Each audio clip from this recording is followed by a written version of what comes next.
Alors, je lance la suite. Donc, je vais ouvrir cette troisième et dernière session de notre journée. Et au préalable, je veux dire combien je suis heureuse d'être là et combien tout ce que nous avons entendu jusqu'à présent m'a intéressée et même passionnée.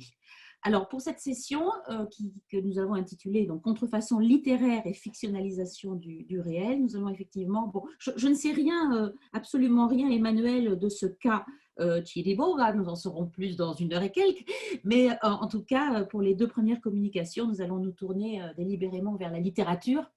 Et donc, nous allons tout d'abord écouter Véronique Béguin, que je remercie beaucoup d'être ici, hein, qui, bon, comme elle l'a déjà laissé entrevoir tout à l'heure, est professeure de littérature américaine, littérature et art américain à l'université Bordeaux-Montaigne, qui a été citée tout à l'heure, une grande spécialiste de la littérature contemporaine américaine, des arts visuels et de la traduction et de la traductologie également. Bon, je ne vais pas égrener vos nombreuses publications sur la littérature américaine et sur la traduction. Je vais juste relever deux éléments qui m'ont marqué par intérêt et puis par curiosité pour le premier. Vous avez participé, si je ne me trompe pas, à un volume, un fascicule, peut-être pourrait-on dire, sur la traduction de la bande dessinée, si je ne me trompe pas, et donc ça m'a amusée et intéressée. Et vous êtes l'autrice de très nombreuses traductions, alors vous avez cela en commun avec Caroline Lepage, que nous écouterons tout à l'heure, de très nombreuses traductions, notamment pour la prestigieuse collection de la Pléiade, et je vais donc relever si je ne me trompe pas, le dernier volume, je crois, qui date de 2020, qui est donc une traduction d'une partie des œuvres. Vous avez participé à la traduction des œuvres de George Orwell, hein, qui est paru dans la Pléiade en 2020. Voilà. Vous avez également traduit Jack London, Wilde, Fitzgerald, enfin, tous ces grands auteurs que nous apprécions. Donc voilà, je vous donne la parole pour cette communication qui s'intitule, excusez-moi au secours, qui s'intitule Avatar du roman américain francophone, de la contrefaçon littéraire à sa réinvention critique. Merci beaucoup. Merci beaucoup pour votre invitation, donc à toutes, fondatrices, animatrices du séminaire. Pour cette communication, je m'aventure sur des terrains qui ne sont pas mes terrains de recherche habituels, en fait, puisque je ne suis pas spécialiste de littérature française et je vais parler de deux ouvrages qui sont en fait des romans français, mais vous allez comprendre pourquoi dans le cours de la communication. Et je voudrais vraiment tout particulièrement remercier Caroline qui m'a encouragée à participer parce que dans un premier temps, je lui avais dit non, je ne vois pas très bien ce que je pourrais faire. Et à un moment donné, je me suis dit, tiens, bah justement, voilà, il y avait quelque chose que je voulais faire sur un roman de Dicker et c'était l'occasion pour moi de développer, en fait, de proposer des hypothèses aussi, hein, parce que je m'interroge beaucoup sur ce roman en particulier.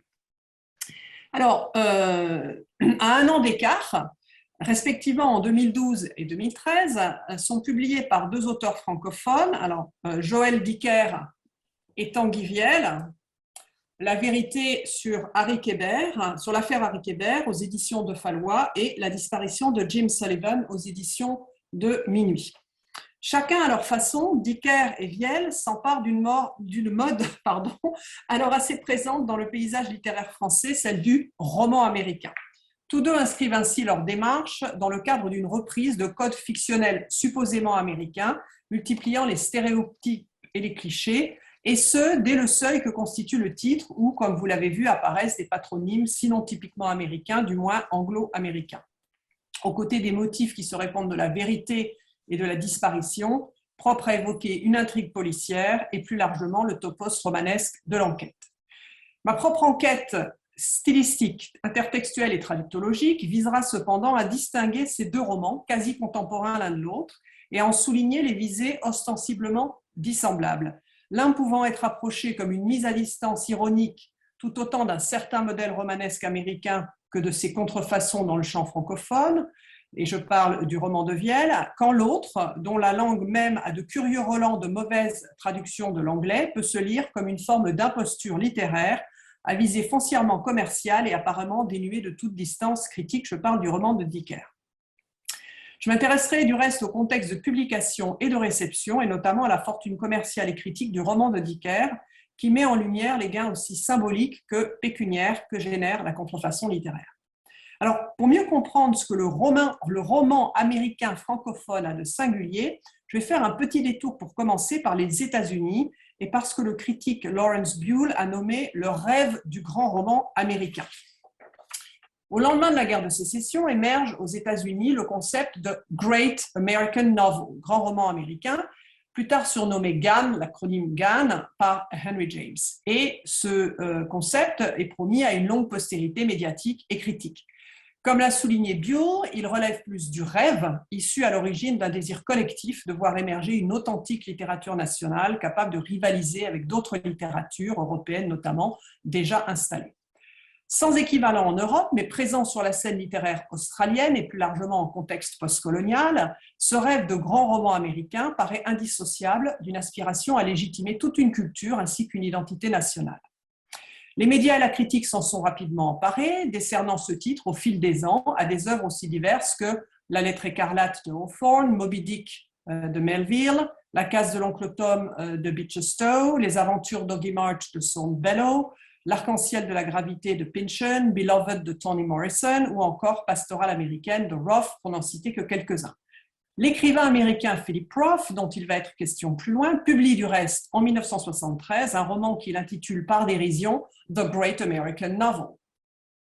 Les romanciers américains des 19e, 20e et 21e siècles ont eux-mêmes contribué à asseoir ce label, certains comme Upton Sinclair ou Edith Wharton affirmant vouloir ou avoir voulu écrire le grand roman américain.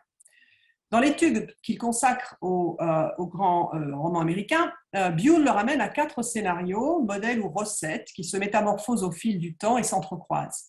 Le premier critère de sélection, alors je ne parlerai que du premier critère de sélection, concerne la capacité de l'œuvre à être appropriée, adaptée, imitée, réinventée par d'autres, ce qui nous intéresse pour notre étude.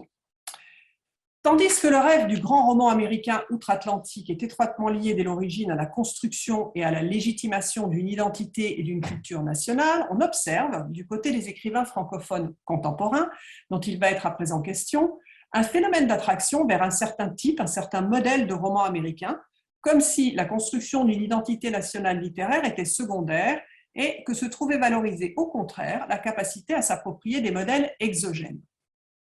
Les phénomènes d'hybridation des modèles au sein de la production littéraire mondiale ne sont en rien propres aux écrivains francophones et sont même un trait caractéristique de l'évolution des histoires littéraires au XXe et XXIe siècle. La pollinisation croisée des littératures nationales résulte du reste de la circulation accrue des productions littéraires grâce à l'essor des traductions notamment, tandis que le concept de nation lui-même se fait toujours plus protéin.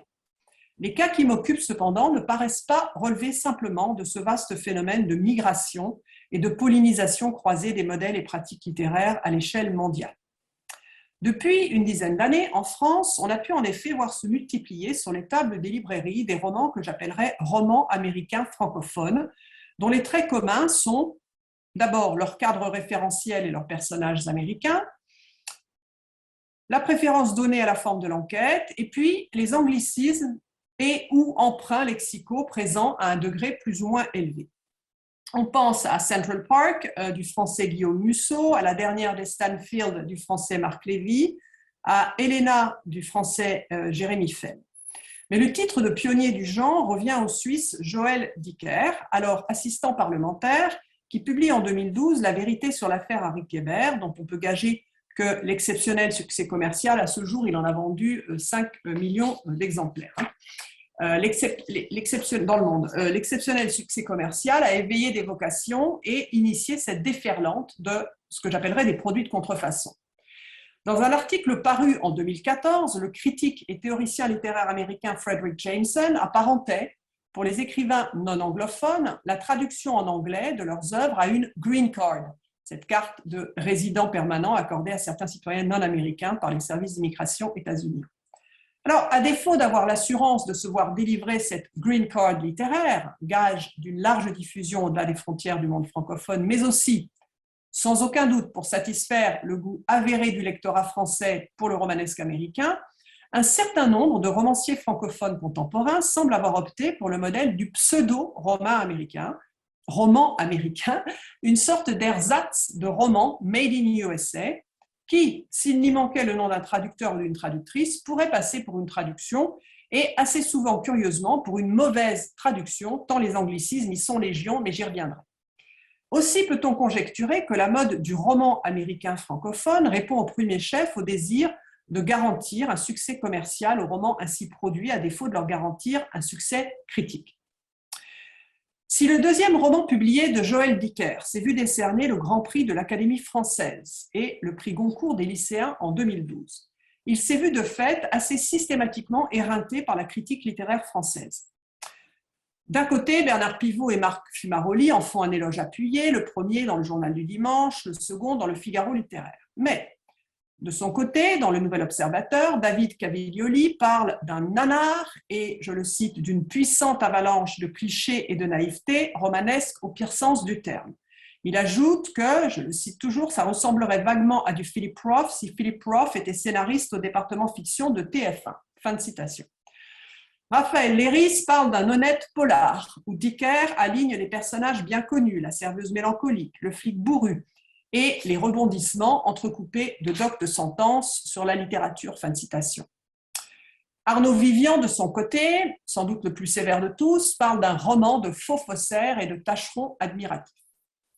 Dans un article paru dans Le Monde des Livres en 2015, l'écrivain français Éric Chevillard relèvera du reste, non sans acrimonie, que le romanesque selon Roth sert également de matrice à Dicker dans Le Livre des Baltimore, paru en 2015. Et il écrit « L'ombre de Philip Roth plane au-dessus de cette laborieuse entreprise romanesque. Joël Dicker croit réécrire Pastorale américaine, mais il nous donne plutôt un nouvel épisode du Club des Cinq, honorablement troussé. » Certains critiques se sont, eux, attachés à minorer les emprunts à Roth, se moquant de ce qu'ils appellent ces petits marquis de la critique qui ont vu chez Dicker un plagiat.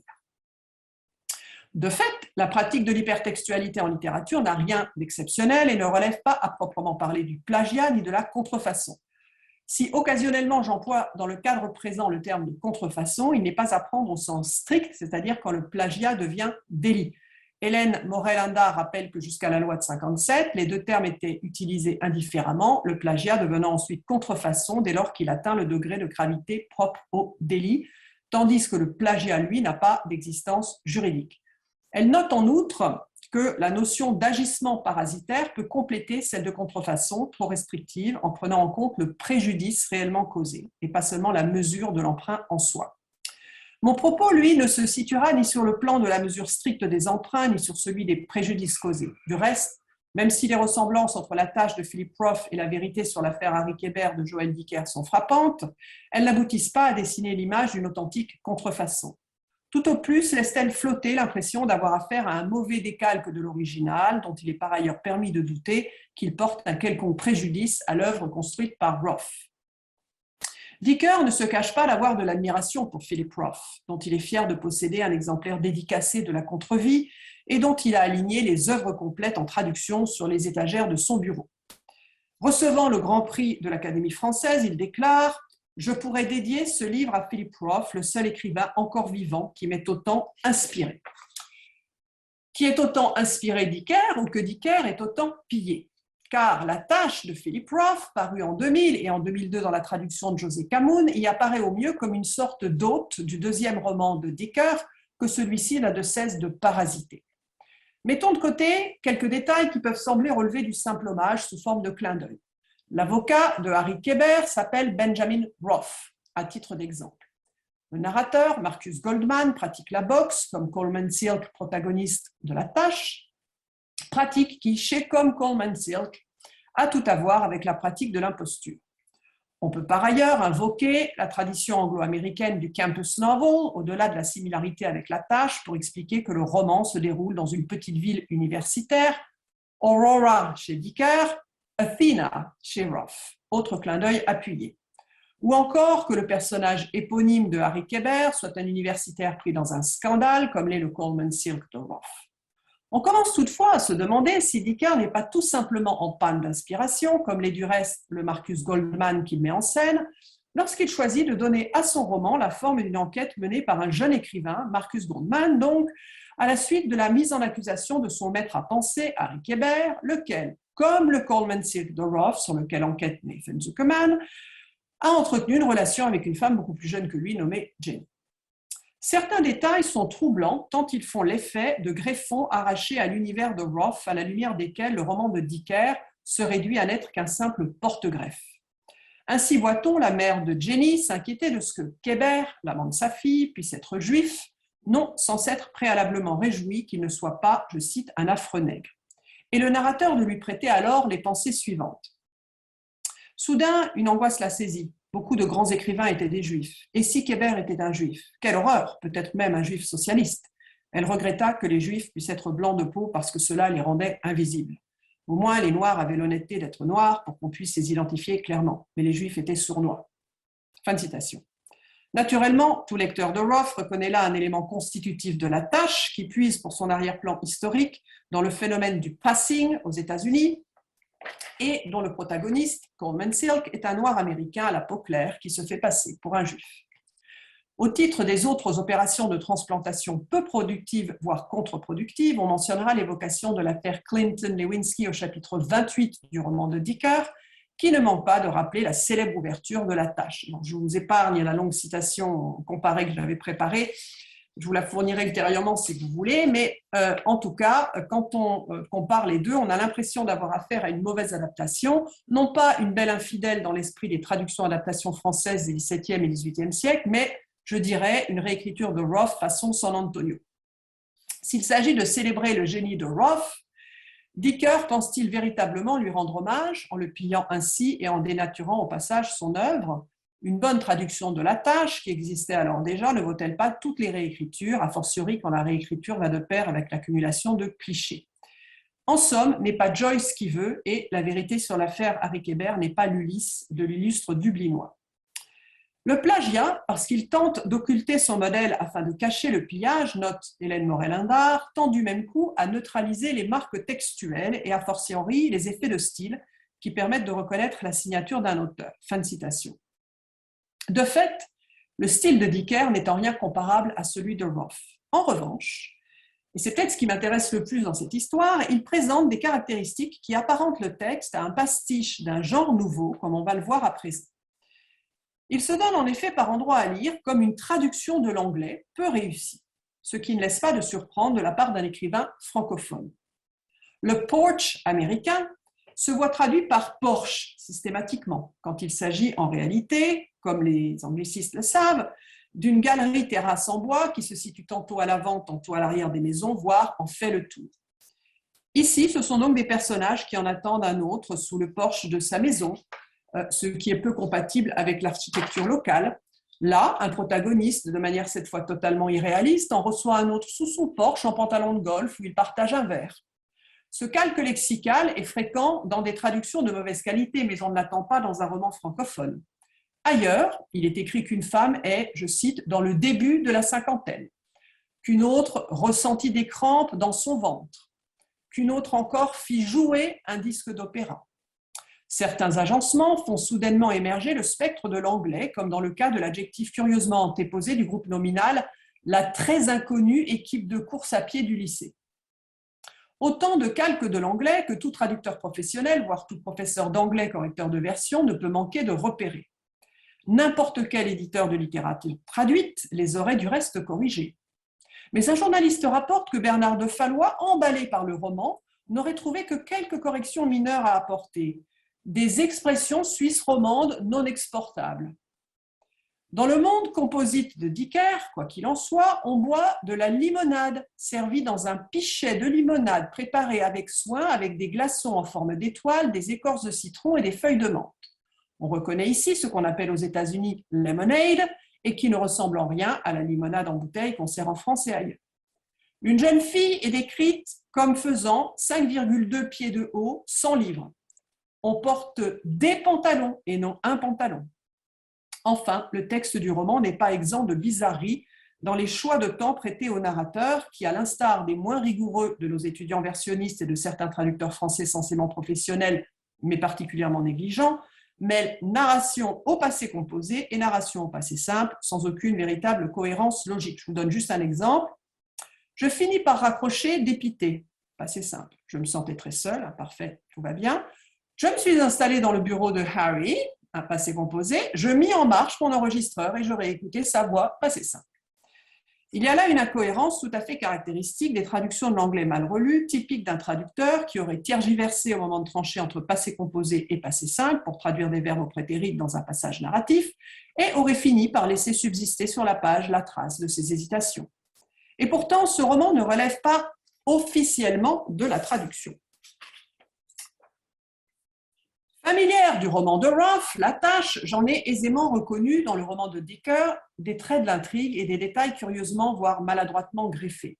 Ajouté à la présence par ailleurs de nombreux calques de l'anglais, cette écriture romanesque, parasitique que pratique Dicker, ne manque pas de créer chez le lecteur averti un certain malaise. Et si Dicker s'était inspiré d'autres romans américains moins connus, ou du moins qui ne m'étaient pas familiers? Et s'il s'était contenté par endroits de traduire des fragments de corpus romanesque américain? On note avec intérêt que l'auteur introduit quelques notes de bas de page qui relèvent systématiquement de la catégorie des notes linguistiques à visée exégétique, une catégorie bien représentée d'ordinaire dans les traductions qui recourent à des emprunts. Ainsi, l'expression « écrivain fantôme » employée par l'un des personnages se voit-elle commentée en ces termes dans une note infrapaginale où l'éclairage linguistique se double d'un commentaire de l'auteur qui le rend plus visible encore. Voici la note. Le terme d'écrivain fantôme, repris de l'anglais ghost writer, désigne ce que l'on appelle en littérature un nègre, soit un écrivain qui écrit au nom d'un autre. En inventant le mot ghostwriter, les anglo-saxons ont su rendre compte de la cruauté de cette fonction pour celui qui s'y emploie. On peut se demander pourquoi Dicker, écrivain francophone, n'emploie pas le terme nègre dans le corps du texte ou encore celui de prête-plume. Pourquoi passer par un calque de l'anglais qu'il s'efforce ensuite d'éclairer à la façon d'un traducteur? Dicker cherche-t-il à proposer à ses lecteurs un texte qui ait la saveur d'une traduction de l'anglais? Dans certains pays, comme les États-Unis, la littérature traduite est peu cotée et l'on cherche à invisibiliser les traducteurs autant que faire se peut. Dicker cherche-t-il, à l'inverse, pour un public francophone friand de romans anglophones traduits, à faire passer son roman pour une traduction de l'anglais? À cet égard, on pourrait être tenté de voir dans son roman un pastiche d'un nouveau genre, un pastiche de roman traduit de l'anglais, qui plus est assez mal traduit. L'auteur se serait ainsi approprié les caractéristiques stylistiques de fictions américaines passées entre les mains de traducteurs francophones peu scrupuleux, d'où l'abondance de calques, mais aussi entre les mains de traducteurs soucieux de mettre en évidence leur signature, d'où le recours à la note infrapaginale à visée exégétique. Encore faudrait-il que l'imitation stylistique à l'œuvre soit délibérée, ce dont on peut raisonnablement douter. En outre, pour revenir à cette note, qui porte sur les nègres ou ghost writers, elle attire l'attention du lecteur sur une des formes que peut prendre la tromperie ou l'usage de faux en littérature. Comme le note Anthony Mangeon, être plagié revient dans les faits à devenir le nègre d'un autre. Cette note fait ainsi signe vers l'imposture qui, à plusieurs titres, caractérise ce roman lui-même et vers les nègres ou fantômes qui hantent le texte. Fantôme de Roth, fantôme de l'anglais mal traduit qui affleure. On en revient toujours au fantôme de Roth qui hante le texte de Dicker, puisque par ailleurs l'expression ghostwriter évoque le titre d'un roman de Roth datant de 1979, intitulé The Ghostwriter en anglais et paru en français en 1981 sous le titre L'écrivain des ombres.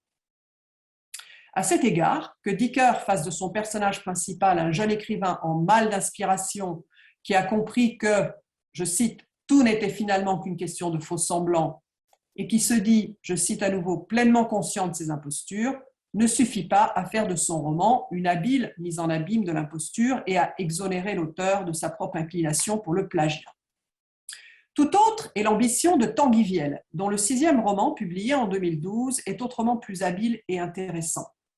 Un an après la parution du roman de Dicker, et alors que ce livre est devenu un best-seller et a remporté plusieurs prix, Tanguy Viel publie aux éditions de Minuit La disparition de Jim Sullivan.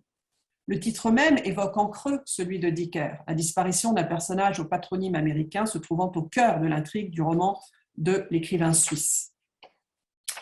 Le roman de Viel a pour narrateur un écrivain français désireux d'écrire ce qu'il appelle un vrai roman américain, et choisissant pour ce faire de mettre en scène un protagoniste du nom de Dwayne Coster.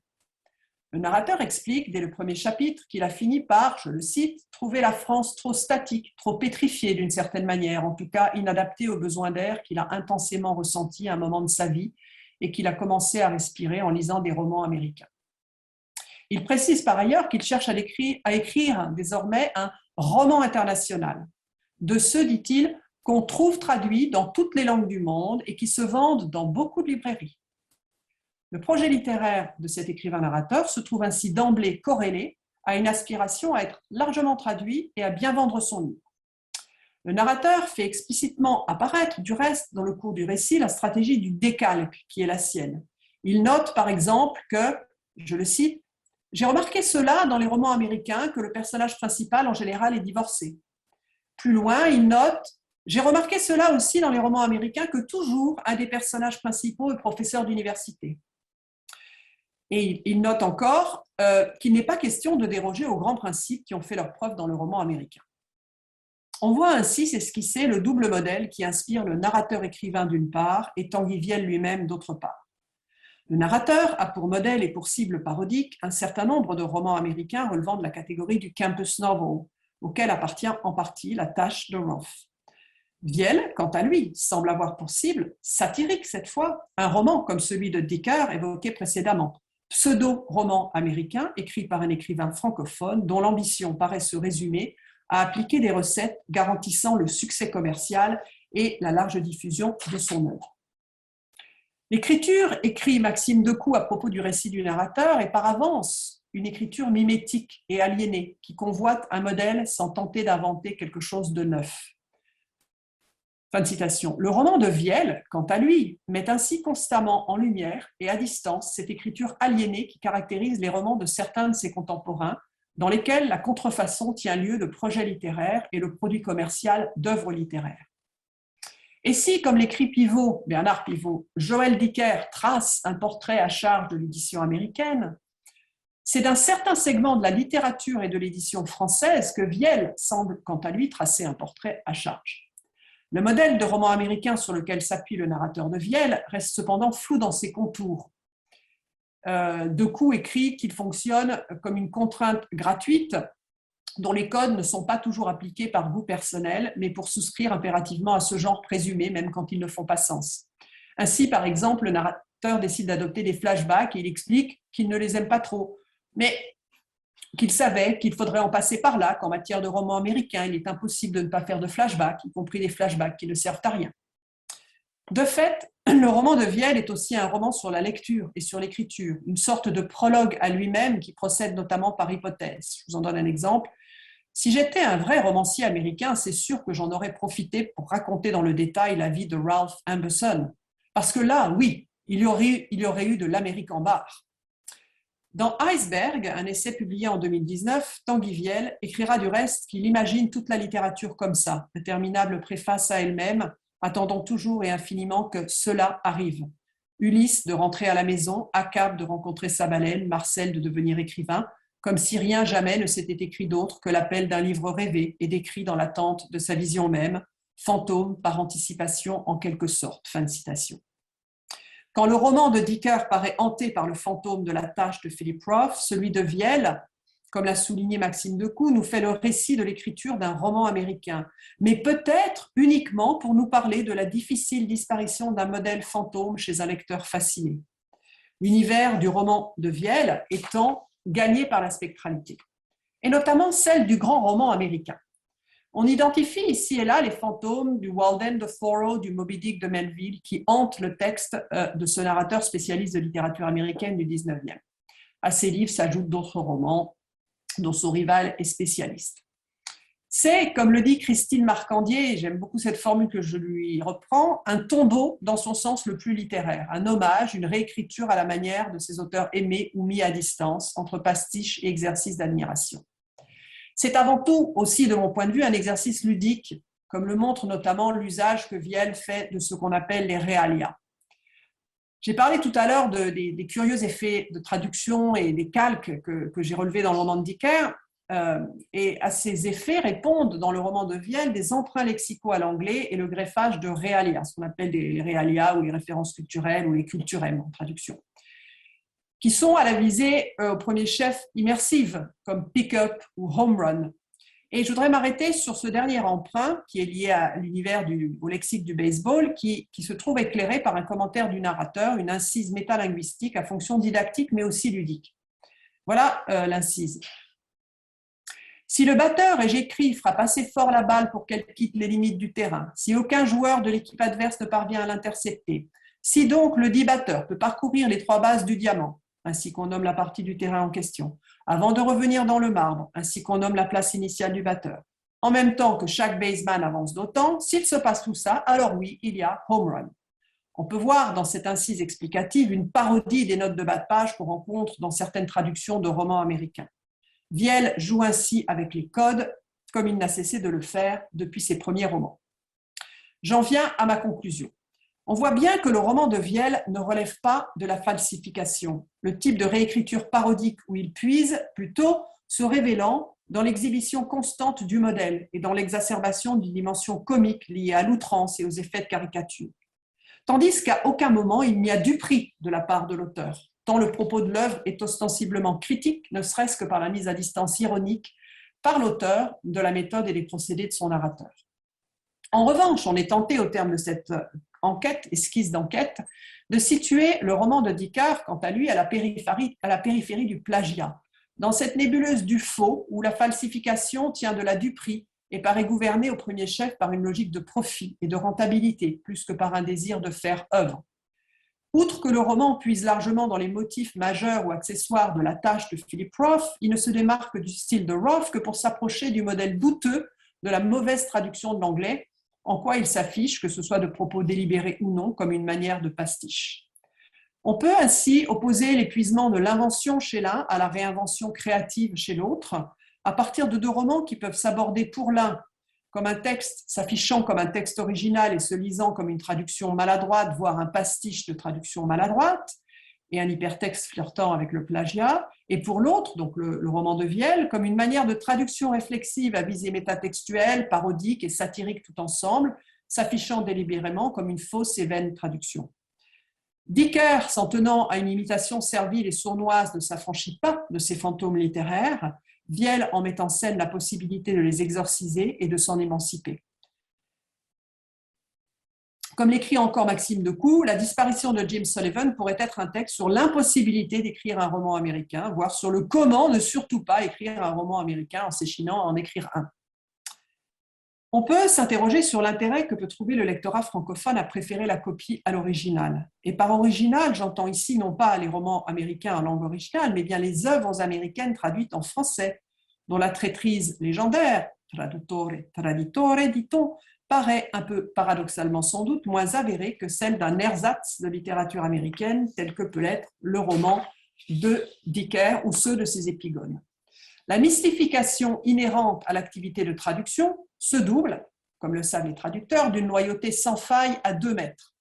L'originalité propre à l'œuvre originale, mais aussi l'idiomaticité de la langue de traduction. Sur ces 2 points, le roman de Dicker, pâle copie d'une tradition romanesque fertile, se montre déloyal. Reste la mystification. Une mystification qui n'épargne pas l'illustre Académie française, comme on l'a vu plus haut, puisqu'elle lui a décerné un prix. Il peut paraître loin, de prime abord, le temps où le critique Ferdinand Brunetière, lui-même membre de l'Académie française, se demandait dans un numéro de la Revue des Deux Mondes paru en 1900 si la littérature américaine existait seulement. Plus d'un siècle plus tard, en France, non seulement le lectorat et la critique la portent au nu, mais on en célèbre aussi les mauvaises contrefaçons jusque sous les ors du palais du Quai de Conti. Les immortels se seraient-ils laissés abuser ? Ou serait-ce que le pillage des œuvres étrangères, telles que le pratiquèrent les Romains parmi les premiers, connaissent une nouvelle fortune ? On ne sait plus très bien de quoi le culte français du roman américain francophone, chez ses créateurs, chez les lecteurs et chez les académiciens, est en définitive le signe. Serait-ce le signe d'un nouvel impérialisme littéraire qui reviendrait à minorer la place et la grandeur du roman américain en préférant à la traduction des originaux de mauvaises contrefaçons ? Serait-ce la querelle des anciens et des modernes qui se rejoue ici? Mais il s'agissait alors de grandir la littérature française naissante, en l'émancipant des modèles antiques que glorifiaient à leur façon les traductions. Dans le cas du roman de Dicker, qui m'a occupé, et de ses épigones, la construction d'une identité et d'un patrimoine littéraire nationaux ne constitue en rien de toute évidence un objectif. Reste pour l'auteur l'appât du gain et un désir de reconnaissance aussi puissant qu'éminemment narcissique peut-être. Quant à l'éloge dithyrambique qu'en ont fait certains critiques, il nous ramène 110 ans en arrière, comme en témoignent ces lignes de Marc Fumaroli, extraites de sa recension du livre de Dicker pour le Figaro littéraire. Voici ce qu'écrit donc en 2012 Marc Fumaroli. On fait grand cas de ce côté-ci de l'Atlantique du roman américain, miroir fidèle de nos tout-puissants et richissimes cousins. Mais en fin de compte, est-ce que le vrai regard sur le siècle américain ne serait pas, à notre insu, le regard européen? Fin de citation. En somme, si je comprends bien Marc Fumaroli, l'Europe, la France, au vrai regard sur le siècle américain, peuvent se passer des écrivains américains, renvoyés au néant auquel les condamnaient Brunetière et nombre de ses contemporains.